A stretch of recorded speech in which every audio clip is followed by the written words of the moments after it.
Hi guys, সবাই কেমন আছেন? আশা করি ভালো আছেন। আজকে হাজব্যান্ড অনেকগুলো ছোট ছোট কেক নিয়ে আসলো, যেগুলো দেখতে এত কিউট ছিল মাশাল্লাহ। আর আমার ছেলেকে আমার হাজব্যান্ড খাওয়াই দিতেছিল। এখানে এখানে ওর আব্বুর হাতেই খাবে, আমার হাতে সে খাবেই না। আপনাদের কার কার সন্তানরা বাবাকে বেশি ভালোবাসে, মানে বাবার থেকে এই হাত থেকে বেশি খাইতে পছন্দ করে? আমার ছেলে তো মোট কথা বাবাকে পাইলে মাকে ভুলেই যায়। আর এখানে দেখেন কেকগুলার নামটা আপনাদের দেখাই দিতেছি। এটা এই কেকটা আমার কাছে এত বাজে লাগছে, একটু মজা লাগে নাই। ওরিও কেকটা আমার কাছে সবচেয়ে ফেভারিট লাগে এটা। আর এটা মানে এটা কি ছিল, স্ট্রবেরির পেস্ট্রিটা, এটা অনেক মজা ছিল। ওরিওটা এত ভাল লাগে নাই, বাকি আরেকটা ভাল লাগছে, কিন্তু আবার আরেকটা ভাল লাগে নাই।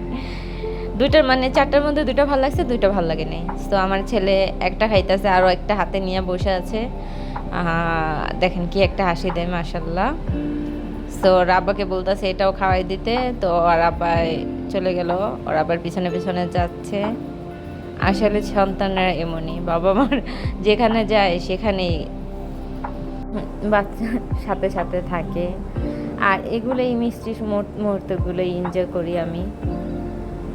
আর বাংলাদেশের অবস্থা খুবই খারাপ, সত্যি কথা মনে করলে খুব খারাপ লাগে। আল্লাহ যারা যারা কষ্টে আছে সবার কষ্ট মকুব করে দেখ, আমিন।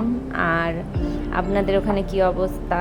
আমাদের শ্বশুরবাড়ির এখানে মানে মুন্সিগঞ্জে একটু ভালো অবস্থা, কিন্তু যারা যারা দূরে আছে মানে সবখানের অবস্থা দেখলাম টিভি নিউজে, সবখানে এগুলা দেখাচ্ছে। খুবই খারাপ লাগছে, খুবই সত্যি খারাপ লাগতেছে। যদি ভিডিওটি ভালো লাগে লাইক কমেন্ট সাবস্ক্রাইব করে আমার পাশে থাকবেন। আল্লাহ হাফেজ।